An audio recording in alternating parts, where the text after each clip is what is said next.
Hi, my name's Trinity French, and I'm one half of the coaching duo here at Wired to Change, and you're listening to the Wired to Change podcast, and we are back today with Dr. Holly Sullenger. Holly, thank you so much for spending this time with us today. I know that you are in high demand and super busy, so we really appreciate you spending some time with us. I appreciate the invitation. I love you and Mike and listen every chance I get. Good.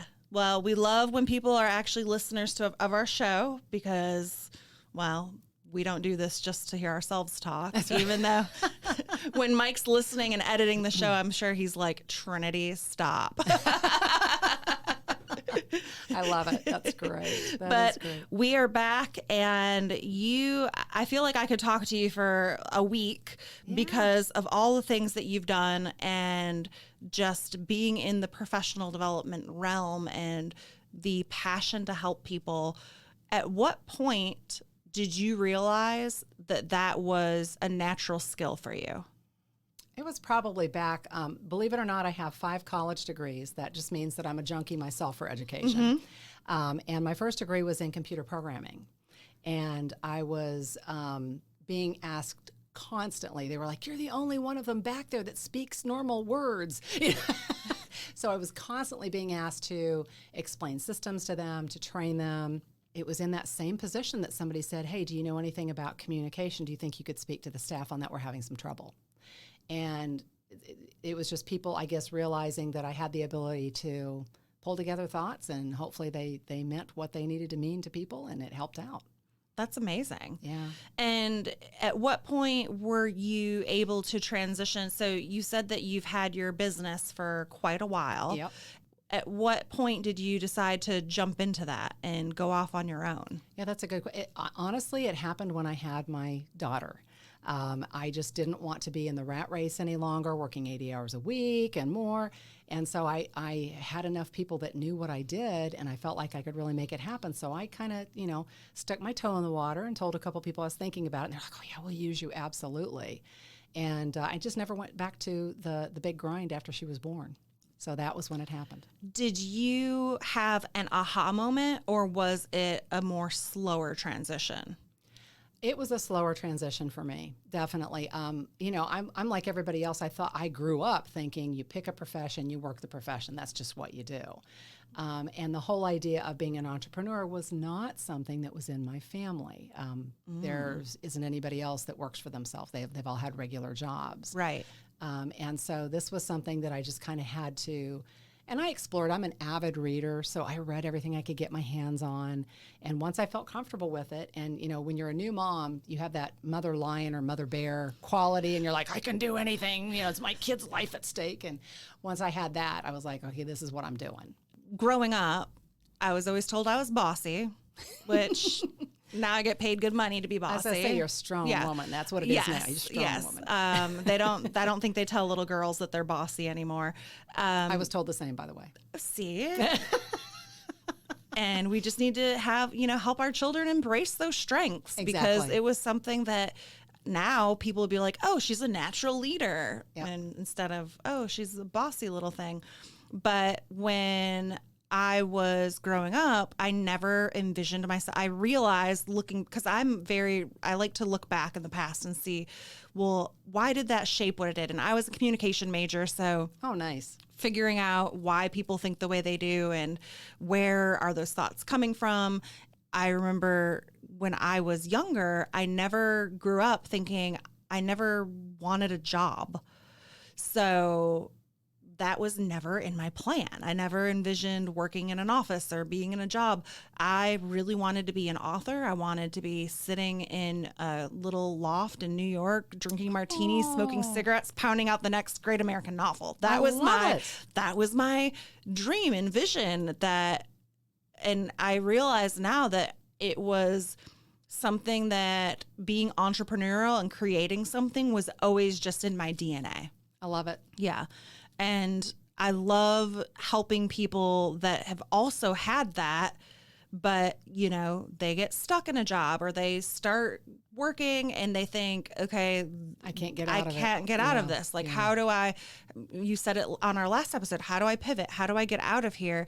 And I think so many of our listeners that are either in small business or thinking of starting a small business or wanting to take that next step in their career, but they're not quite sure how to do it or what that path looks like, all you have to do is start thinking about it. Yeah, and talking to people. And yes. Reaching out, finding people who've done similar things, asking what their opinion is, asking people that would be your prospective customers or clients, is this something really, tell me honestly, is this something you really would use? You know, do you think I'm going in a correct direction? And the more you communicate about it, you're going to get great pieces of advice. You might get some crappy pieces of advice too, but it's going to help you make the decision for yourself and be able to finally do what you need to do. Yeah, because from my experience with talking with a lot of people, because I love to talk. I can't imagine. Yeah.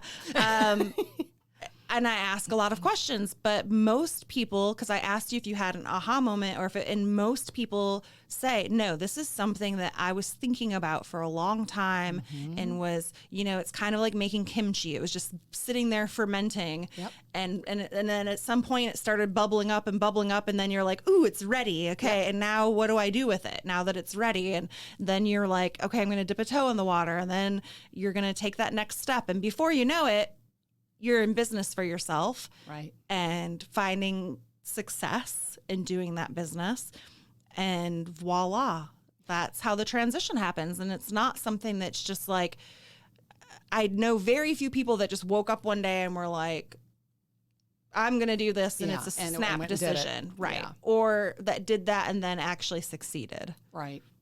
Well, and then also, talking to people who are in marketing, who are in sales, who are in leadership of business, who are, talking to all of those people and pulling together the information. That's a really good way to do it as well. Expanding your network, finding out what's out there. I know that my big I'm ready was I had this little baby daughter at home, and I didn't want to work any more than and it's the funny thing is, the minute I started on my own, I was already making more money than I had been. Because I had talked it up and I had a client base and people knew what I was doing, and that was awesome. And the other thing too, finding people in different professions and talking to them about what they do. One of the best things I'm able to do is I go into so many different types of businesses and companies, and I meet so many different types of people, and they share with me what they do and what their, what their hardships are and what their successes are. And that makes me better informed when I go to the next group. Absolutely. So even if you're, selling widgets and that's your life, you need to find out what other people are doing in other industries, because you never know when somebody might need a widget. Or you never know when you might find something that they're doing in that industry that's transferable, that you can move into your business. Make a better widget. Exactly. And I wish that I could come up with a great widget. That is definitely on my bucket list at some point. Or at least an app that we could sell to YouTube for like $6 million. I am the queen of coming up with a fantastic idea. It's usually when I've had a couple glasses of wine. And then I go and Google it and realize, yeah, this idea is so great. Someone else already monopolized on it. And I'm like, damn it. Why couldn't that be me? Why wasn't that me 10 years ago coming up with this fantastic idea? I love it. So when you're working within companies, let's talk a little bit about like leadership development, because that is one of my passions. I am a leadership development junkie when it comes to reading books and personality profiles, and why I loved recruiting, because it combined the mix of asking the right questions to figure out if somebody was the right fit for a role or not. Right. And it was also figuring out how they would work and play well with others. Yep. And there was a lot of leadership involved, because you also have to sell the company and make them want to come be with you as well. So I loved it. I thought recruiting was stressful, but it was a lot of fun. You learned a lot from it. And I learned a ton. I learned a ton about people, and that's for the good and the bad. It is. Yeah. So what would you say for somebody who is wanting to continue their professional growth? What are a couple of the first steps that they should take? That's such a great question. I think you hit a couple of those topics as you were speaking. You really need to learn to read personalities and styles, and learn to build a bridge between yourself and people who are not like you. Leaders have to be able to work with everybody, and they have to be able to see past rough edges and look for the pure talent and kick that into play. And that comes with, I think, probably a few years of experience and some studying. And you know, there's like, how many different personality tests are out there? 5 million? I don't know. You know, there's a bunch of them. Whenever I teach it, I go back to the very first one, which is the one Hippocrates came up with. Hippocrates, the father of the ancient Greeks. Yeah. So he came up with the 4 different styles, and they sound like diseases, but they're choleric, sanguine, melancholic, and phlegmatic. They do sound like diseases. Phlegmatic, I'm like, and that's what it is. They're humors of the body. So they believe that if you had more humor of one type than another, that's what made you have that personality. Interesting. Isn't it something? Yeah. But he was the very first person that observed people as they interacted and behaved differently with each other, and actually classified 4 different groupings. And of course, he was the first one to say there's nobody who's purely one or the next. You usually have a stronger one, and then you have some blends. Supporting. Sure, exactly. Secondary sources, if you will. But I find that the reason I go back to that one is because, you know, everybody knows what their Myers-Briggs is, but they can't remember what it means. Right. They're like, what is the N again? You know, it's like, and then we've got DISC, which is very close to the one that Hippocrates came up with. But by going back to that and putting those diseased names aside, we just basically say, you know, you're going to have people who are either more happily extroverted or introverted. They're going to be more in tune to work or more in tune to play. And when you can get those pulled together right and work with people the way that they prefer to be dealt with and listen to and hear things, you know, then you're going to be a more effective leader. Awesome. Okay, so which one are you? I am a choleric with sanguine tendencies, and you're a sanguine with choleric tendencies. Oh, what does that mean? Ooh, Teach me. What is this? So on the there's 2 that are extroverted, and those are sanguine and choleric. Okay. There's 2 that are introverted, and that's melancholic and phlegmatic. The person who is more point work more than anything else. I can't come out to dinner yet. I've got to get this done. Okay, that's a choleric. Okay. The person who says, I'll take care of that later. Let's go do that now. You know, let's go play now. That's a sanguine. Okay. And then, so I see you as having both of those. But I see you as, you're just a bubble. You're so effervescent and you're so much fun. I'm guessing that's you like to have fun in life. I love having fun. See, there you go. That's Life is way too short not to. I agree with that. With that. But then you and I can be very intimidating to introverts at times. You know, now I have a lot of my good friends are introverts, but extroverts are known as being pointers. You know, we point sometimes. We go over there. You know, you talk about being bossy. Yeah. But introverts oftentimes need to have a softer hand. And when you're a leader, you learn that. You learn not to be gruff and be short. You've got to explain more. I was a horrible leader and a horrible boss for many years.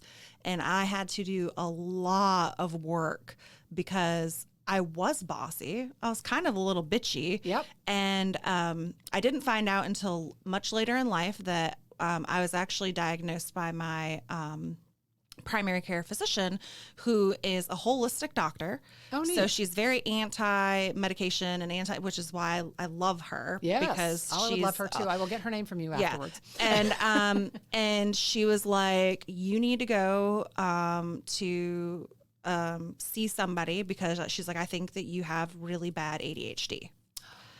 And I was like, what? I was like, I'm an overachiever. Like I'm, you know, and she was like, and I thought it meant like that I was, I don't know, because it just had such a bad connotation growing up. It's a stigma. And and she was like, it's not bad. It's not a bad thing.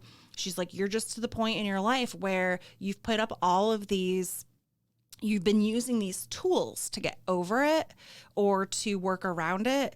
And now you're at the point where you no longer, like, you need another tool that you can't come up with on your own. Right. And I was like, okay, that I can digest and that I can get behind because I love tools and figuring out ways to do things better. And I was like, perfect. So it's really interesting that you say that because I just feel like that makes total sense. Yeah. So one of the other things I really believe in the idea of servant leadership. Mm-hmm. In other words, you're the one who takes the blame and you're the one who also puts the team out in front when it's time to celebrate. You know? Right. But one of the things, and I mentioned this the other day to a friend, and they just thought it was so fantastic. But I coach my leaders to think of two things when they wake up every morning, two things. And one is what you did.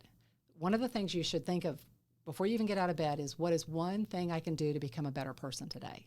So you looked at yourself and you said, I don't like, being too bossy Right. or talking, and I found out that the ADHD is what was because I have a very high level of being able to take information and understand it quickly. It frustrated me when other people couldn't. Yes. And that came across very bad. And it took a long time for me to figure out, okay, how to communicate with people in such a way that I didn't get frustrated with them or snap at them, and to understand that I've done when the I was same. working with, when I first started coaching salespeople, oh my goodness, it drove me crazy. I was like, why aren't you just going out there and doing your work? And you have the ability, why don't you just go do it? And it was driving me absolutely crazy. And then one of my really great managers, bosses along the way, explained to me about a book that he'd read where they described that, people are only able to get to a level of leadership or expertise based on how far they can think ahead in life. Yep. And they were like, you're a think aheader. They're like, he's like, how far ahead are you thinking in life? And I was like, well, since I was little, I was thinking about what I was going to do when I was 40 or 50, or, in business, I'm thinking, okay, what's happening in 10 years? And he's like, great. yeah, he's like, and some people are completely content with only thinking about what's happening next week. Right now. Or right now. Even. Yeah. And he was like, and we need those people. Yeah. They're just as important. That's right. As the people. And I was like, That's the big oh thing. my When gosh. you talk- And I was like, I am just kind of a jackass. And then I was like, okay, now that I know that this is just two different types of people, okay, now how do I talk to them in such a way Yes. that I can get the results that I want from them, knowing that they're never going to strive to be, the top salesperson, because that's just not in their nature. But they'll be here for years. But they'll be for plodding years, along. and they'll be, Yep. yes, and they'll be consistent and strong, and they'll never get annoyed at doing the same job over and over and over. Yeah. What? Yeah, it was like a eureka moment. Well, and I love that you said that, because that's the biggest thing when you talk about different personalities and styles. One of the hardest things for me to get people to come to a realization of in a seminar is that there is no right one. They're Right. all right. Yeah. And a perfectly balanced team has a blend of all of them on it, because then you have a much better shot at creativity and innovation, and different people add different things to the pot, if you will. So the first thing is, what can you do to better yourself each day? And the second thing is, what can I do to help at least one person today? Because if you're a servant leader, if you start thinking outward more than you're thinking inward, you're going to have an easier time in life. That's fantastic. During COVID, Love it's real that. easy. The first week, I was like everybody else, and I was sitting glued to the TV, thinking we're all dying. I mean, it was horrible. Mm-hmm. And then I picked myself up, because I am a positive, optimistic person, and said, wait a minute, who can I reach out to today and help? And the more I did that every day, the better I felt. So when I find that I'm getting too intense about what's going on in my life, I look for somebody that I can help, or somebody that I can focus on and reach out to and just check on. That's a really, I'm sitting here going, why don't I do that every day? It's the funny thing is, it's easy to do. Like, sometimes it's just as easy, quickly as going out on LinkedIn, for example, and doing a LinkedIn message to somebody. Hey, I just saw your business post yesterday. We're doing a lot of work. Are you doing okay as a person? And it's amazing the kinds of relationships that occur when you start doing that. And people realize, oh, they do care. They care. Somebody They cares. really care. Yeah. Yeah. And you're putting into practice probably things that other people are normally just thinking. Yeah. Because I might be thinking about somebody and being like, man, I wonder how they're doing today. Or I wonder how they're doing surviving with their new baby. Or but then a lot of times I feel like I don't want to bother somebody. Or if you're like me, you flit from person to person to person in your brain, and you you start just your forget. day. Yeah. Mm-hmm. So I've made it a goal for myself every day to think, okay, this is what I'm going to do for myself today to be a better person, and this is the person I'm going to reach out to today. And it's just real simple, just those two little thoughts, and then I get out of bed and start my day, and I do what I say I think I'm it's going to do. great that you're intentional about that, because Otherwise, I forget. yeah. Well, I mean, we were sitting here and I was like, oh, here's the list of all of my expenses that I was supposed to give my accountant. It's easy to do. On the list of things that are important versus urgent, I still have another month for that to become there urgent. you go. The priority level has not gotten Yes, it has not gotten there yet. And then we have personalities that would have done that 3 months ago. Oh, right. Right? And it would have been meticulous and done. And so we need everybody. We do. We need everybody around us. Yeah. Yeah, it's funny because one of the professional development seminars / leadership seminars I've been doing a lot lately is called How to Build Your Own Internal Board of Directors. And I totally stole the idea. I got it from she was one of the first female leaders at NC State, and I got a chance to interview her after she retired. And I said, you've sat here and told me about so many horrible experiences that you had and so many difficulties that you had to overcome. How in the world did you do it and get to the position that you're in right now? And she said, another very proper Southern woman, why, Holly, I owe it all to my internal board of directors. This is her. And I said, you're what? You hired a board of, and she said, no, there was no hiring of. She said she intentionally, throughout her life, would seat people mentally at her board of directors. So if she was having a hard time with budgeting, she'd think, oh, but I know Bob, and he's really good at budgeting, so I'm going to just remember that when I have a question, I'm going to reach out to Bob. I know that Sam is really good with sales and marketing. I don't feel comfortable with that. So when I have a question about sales and marketing, I'm going to reach out with Sam. Velma over here, she's had to deal with a lot of the politics at the university. So I'm going to put her in this seat on my board of directors, and I'm going to go to her when I have questions about the politics that are going on around here. And she said every January 1st, she would reassemble a board of directors in her mind. Sometimes she told people that they were on her board of directors. Mm-hmm. And then sometimes they were just there. And she said, Holly, some of them, when I fired them, they never knew. Isn't that great? Oh my gosh. But if you think about it, so the President of the United States has a cabinet. Uh-huh. Any major person at charge of any corporation has a group of board members around them. Why shouldn't you? Why shouldn't any small business owner have an internal board of directors? I know who would be the president of my board of directors, and it's my mom. There you go. She's the first person I call or think about when I have a problem. That's awesome. Yeah. I love that. Well, it's because she is one of the few people that I know that will be 100% honest with you. And we need those people. And I love that about her. We need people who are accountability partners. We need people who play devil's advocate with us and say, why are you thinking about doing that? Yep. We need people who are sponsors, mentors, promoters, who get us out there, who introduce us to connectors. Yeah. So they're literally, when I do that seminar, I have 12 different board seats that you should think about filling. I want to come to that seminar. Okay. I'll have you come next time I do it. Good. It's all kinds of fun. It really is. And several of the small business owners that I've done work with in workshops in that particular area have kicked it into play and love it. Are still working with it. Makes total sense. And it makes total difference. Total sense. Mm-hmm. Yeah. And I'm sitting here like, who's going to be on my board of directors and what seats would I need? And as a small business owner, one of the things that a lot of our clients struggle with is that they're at the top. Yeah. And I think that would help with that loneliness that happens when you when you have all of these employees and all these people pulling at you and wanting your attention, and they're all coming to you for answers, but you're the one who do you go to for answers? And I hear people say, it's okay, Holly, I have my tribe. I'm like, no, this is not the tribe.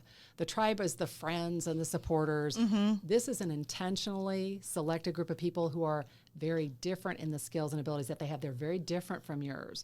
They're people who exist to help you balance out, to help give you guidance and advice and support, and sometimes challenges that you wouldn't have from the support network that you have as your tribe. Right, so, because my tribe's going to cheer me on no matter what. No matter what. And you think this is a good idea? Yeah. Rah, rah, shush, rah. That's it. But it's also good to have the person go, well, why do you think it's a good idea?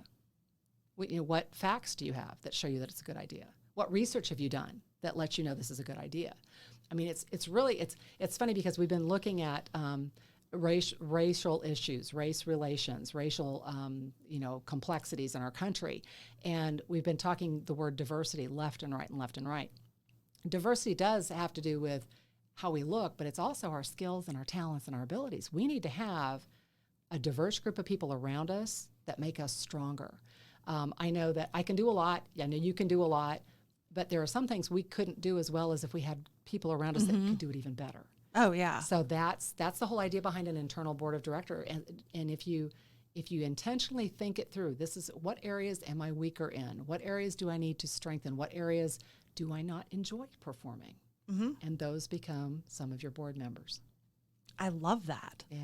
Absolutely love that idea. And now I'm like gonna girl crush on you until I get to come see this presentation. Anytime. In addition to, and what did you call the four thingies? The flummy thing? The flummy thing? Yeah, what's the flummy thing? The 2 extroverts are choleric and sanguine. Okay. And then the 2 introverts are melancholic and phlegmatic. And the 4 of those are called? That's the Hippocrates personality styles. Okay. So in addition to that, are there any other personality profiles that you really relate to or that you use within your practice? I like them all. Again, I always fall back on that one. I love DISC. I have quite a few friends that are DISC trained and DISC coaches, and I really like the DISC program. It's funny, I think Myers-Briggs has kind of fallen back now to being used in high schools and colleges, and that's about it. And we've moved on. And I know locally, the Tilt 360 people, they have a program that I think is really interesting. Oh, I have not heard of that one. They're great. They've been at a lot of, they were at a lot of trade shows when we were having trade shows. It's kind of even broader, bigger than Myers-Briggs. Okay. Yeah, you might check into that. That you can Tilt Google 360. it. Tilt 360. Okay. Yeah. What do you think about StrengthsFinder? I love StrengthsFinder. It's great also. Yeah. I did a lot of professional development and leadership training for NASCAR a few years back. And they all had done StrengthsFinder. That's why you and Mike get along. Maybe that's it, although we've never discussed it, but it's probably that little intuitive thing. Yeah. It's funny because when I moved here from the West Coast many years ago, I remember one of the first jobs I had, somebody said, "Who's your driver?" And I was like, "Me? I don't know." Yeah. And I finally was like, "What do you mean who's my driver? I drive myself." And they were like, "No, NASCAR." And I was like, "What's a NASCAR?" Seriously. Being from the West Coast. I would be like, Dale Earnhardt? That's the really, only that's the NASCAR only name I know. I don't even know if he's still alive. But I've actually, been in their places now and done training for their, and the interesting thing about NASCAR, the individual organizations, is that they are so much more highly skilled and professional than you would ever think. They've got engineers working for them that are just rocket scientists to make their cars do what they want them to do. I mean, they're amazing, those organizations. Yeah. That's a lot of fun. It's, I've been in so many different situations, and it's just a blast. Every day, my day is different. Even now that I'm doing all my training virtual, from a virtual perspective, everybody's different. When I get a group of people, I'll have some groups, they all leave their video cameras on, they're all full out, they're having a great time, and then I have some groups where it's just the name, block, block, block, block, block. That drives Mike and I crazy. Me too, because it's hard to tell what the reaction is. Yeah, you can't see. I'm a face-to-face person. I'm a body language person. Yep. I think that you can tell a lot more from expression and tone than you ever can people's words. Yep. So you can. It drives me nuts when fact, people have their stuff the turned off. Percentage of any form of conversation, of any form of communication, only 7% of it is verbal. The rest of the message, 93%, you get from the nonverbal, so the body language and the tone of voice. I did not know those percentages. That big. But I'm writing that down. That's right. Writing that down. Is words. That's it. Yeah. Wow. Yep. Yep, and 55% is body language and 38% is tone of voice, if you want to break down the other 93%. Yep, I do. Yeah. 55% 5% is body language. Mm-hmm. For those of you that are not here in the studio with us, I am taking notes. Thank you, Dr. Holly. I love it. Because I know that I'm going to use this. I'm going to use this Oh. at some point. But that's what you're absolutely correct. It is absolutely mandatory that you're able to get some kind of feedback. And that's why when oh my gosh, even before COVID, how many times have we ticked somebody off with a text message or an email? And we didn't mean any offense at all, right? But they can't see the smart alecky look in our eyes or the wink or they can't tell that we're being sarcastic or fun. Right. Or, and you don't know what mood. So Right, what the receiver is. Right. Yeah. So when I am coaching or training anybody, I'm like, okay, if you have anything that could possibly be misconstrued, you don't send it via text or email, because you never know what mood the receiver is in when they read that. Amen. And they're going to read it in their mood. Amen. So if they're already feeling kind of pissy about something, it's going to piss them off. Yeah. If they were already feeling sad about something, it's going to make them more sad. And so that's why picking up the phone, getting voice to voice at least, or if, you're not comfortable being face to face, then at least voice to voice. I cannot tell you how many times, if I'm on Zoom doing a Zoom training and I have those black boxes, I'll say, okay, are y'all with me? Give me a thumbs up. You can do those little reactions on Zoom. But I'm looking desperately for feedback. For feedback, yes. And so the lack of feedback, just like, I would say that's one of my biggest pet peeves that has happened during this Zoom culture. Yeah. Which my husband will kill me for saying Zoom, because he works for LogMeIn and we are a go-to-meeting family. Yes, So ladies and gentlemen, go-to-meeting, when I'm on my go-to meetings, which is what I use, so he doesn't castrate me, is that when people are not either they have it completely blacked out, or I can tell that they're doing 5 other things except paying attention. Right. Because I'm like, how rude. That would be like me sitting in a meeting with you, doing a 1-to-1, and I'm sitting here on my phone texting somebody else. Yeah. Like, come on, people, grow up, put on your big girl pants, and stop being rude to people. So one of the companies that I work for, and it's a big name, if I said it, you'd totally get it, and I won't, because I like working for them. But one of those companies now, the employees told me, have it set up so that if you click on anything other than the teleconferencing window, it records that you're doing other things rather than paying attention to the teleconferencing. Yeah, GoToMeeting and GoToWebinar does that. It shows if you are not paying attention. Yep. And I think that's great, because you should be paying attention. Or don't get on the call. Right. So what's your, this is for me personally. So now I'm like, whatever, listeners, you guys can just benefit from me asking questions that I actually want to know the answer to. What is your favorite personal development book? Okay, so I have a new one. Ooh. I have a new one. And I don't know that it's a new book. I need to flip my paper over and take more notes. Yeah. So I like Timothy Ferriss's A Tribe of Mentors. Timothy Ferriss, Ferris, A Tribe of Mentors. And what he did is, the book is the size of a small child could use it as a booster seat. It's a big book. Okay. But what he's done is he's reached out to all different kinds of leaders and experts and professionals at the top of their game and said, here's some questions.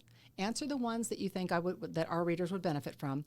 And he's compiled all of that into this big, thick book. So every 4 to 8 pages, you have a leader's perspective on what made them successful, what advice they'd have for somebody else, and then you move on to the next leader. And so I have it sitting by where I eat breakfast, and every day I read 2. And I force myself to stop. I want to keep going, but I'm like, no, stop, because then I want to think about them. Mm-hmm. I want to think about it during the day, and I want to say, okay, well, this is a great idea here, or why don't I try doing this, I mean, he's even got, there were 2 wrestling champions in there, and they talk about what made them successful at being wrestling. And you're like a wrestling champion. Why is he interviewing them? But people from all walks of life have found different ways to succeed. Right. And you can look at what helped a wrestler become successful and go, wait a minute, I can apply that to business. Yeah. So that's my if it's the focus, if it's the whatever it is that helped them get to that point. Yep. And one of them, again, almost like what we were talking about earlier, started out life as a very, very slim, thin, he called himself a weakling-looking nobody, and he just decided he didn't like being picked on. So he started weightlifting and training, and before you know it, he's a wrestling champion. There you go. Wow. Yeah. So, I mean, they're just very, and all different kinds of people. He's got people from the tops of just regular general business, and then he's got entertainment moguls and everybody in between. So I can't wait to read it. Yeah, it's good. It's really good. It's really good. Well, thank you. And I think the Amazon driver got a hernia when they dropped it on my front porch. But other than that, it's a big book. It will be very difficult for me not to want to digest it all in one sitting, because when I find a good book, I just want to and I don't know keep about reading. I love quotes, and yes, full of quotes. So he'll have like 3 or 4 leaders, and then he'll have a whole page of his favorite quotes. And then I'll have 3 or 4 leaders, and sometimes I just read the quotes and go, okay, I'm done for the day. That's great. I just need to think about these. That is awesome. Yeah, it's a great book. Well, I've learned so much from you, and I'm super excited to order this book. And for those of you that missed it, it is called A Tribe of Mentors. Yes. By Timothy Ferriss. That's it. Perfect. So when you're working with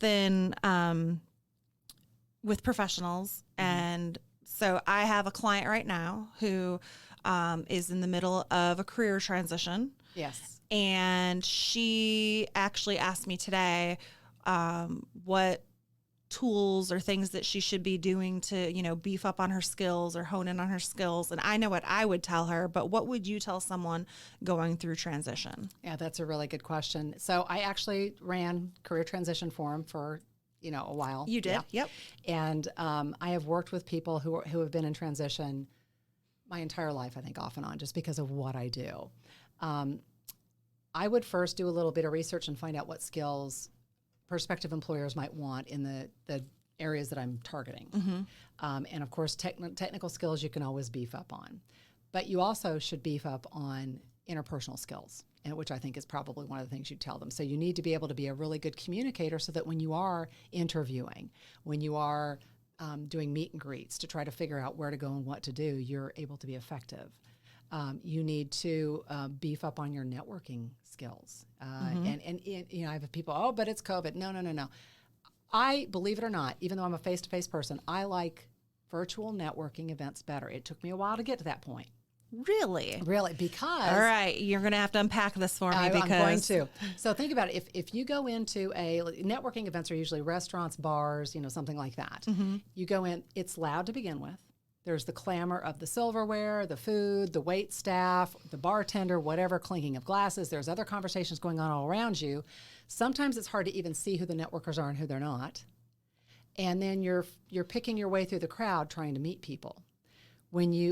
I've been in these amazing virtual networking groups where you start out as a big group and then they split you into rooms. Mm-hmm. And you're stuck there. And I love it when it's random because I might be in there with, Bob from Bob's Towing or, and you have to speak for a while and get to know those people, and then you're moved to another room.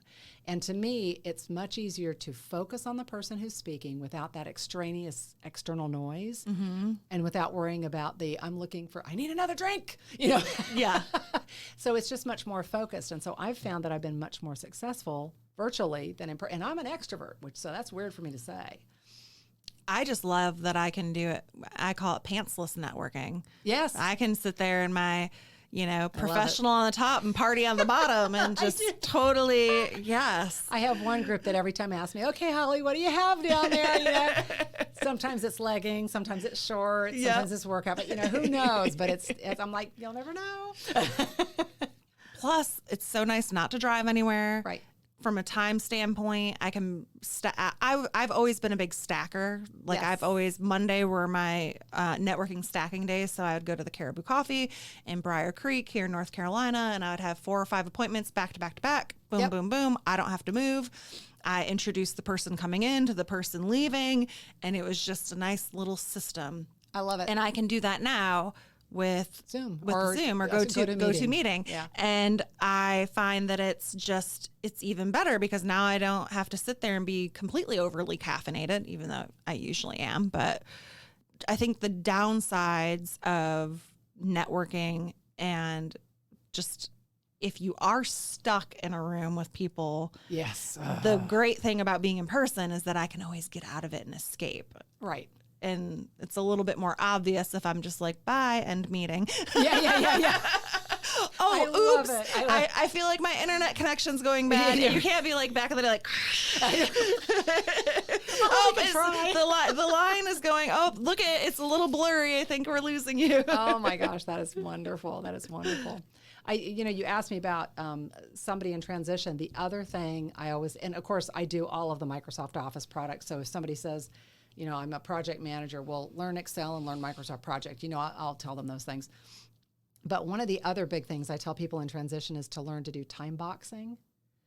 The worst thing you can do when you're in transition is start getting up late, and watching 3, in a row, Oprah, Ellen's, whatever, Yep. And then finally saying I should do something today. So if you time box, it's basically pre-filling your calendar. This is what I'm intentionally going to do each day, and then forcing yourself to do it. It might be reading a book. I mean, when you're in transition, why not read up on people who are current in your field, or, read a book that would help you. That would help you with personal, professional development. Absolutely. Meet a new person. Do a virtual networking event. Find another transition group that can help me out. Call somebody in my field and ask them questions. Just do an exploratory interview. You can. There's a lot that you can do. And the more that when I see people doing that, they get out of their transitional period much more quickly. Yeah, because activity breeds results. Absolutely. And if you're doing activities, you're going to bump into the right person. You're going to trip over the right opportunity. Yeah. And if you're not doing anything, those opportunities have no way to land in your lap. And you also need to tell everybody you meet, the cashier, everybody. You never know when somebody's going to go, wait a minute, my so-and-so needs somebody just like you, or whatever. You know? I love the quote, the harder you work, the luckier you get. I love that. Yes. Yeah. And it's my favorite because it's so true. When you start doing things, no matter what it is, if you start just getting yourself in motion, things start happening. It's like the energy swirls around you. It is. People, I call the good juju just starts pumping. Yep. I use that term too. That's awesome. Well, again, if people want to find you, Holly, where can they find you at? Well, my website is drhollyspeaks.com, and I'm also at drhollyspeaks@gmail.com from an email perspective. Excellent. And you are available for public speaking engagements, yes? And training. Mm-hmm. Awesome. And I even have some open enrollment things on Eventbrite from time to time. I'll put classes out. I've had so many people say, I want to do it. My company would never pay for me, So I've got stuff out on Eventbrite, Dr. Holly Speaks. Awesome. Yeah. Well, I'm going to go check you out and stalk you and see what things I can sign up for, because I'm a learning junkie. So me too. That would be a whole lot of fun. We'd have a blast. And of course, to our darling listeners, we love you so much. We would love for you to please share us with the people that you care about.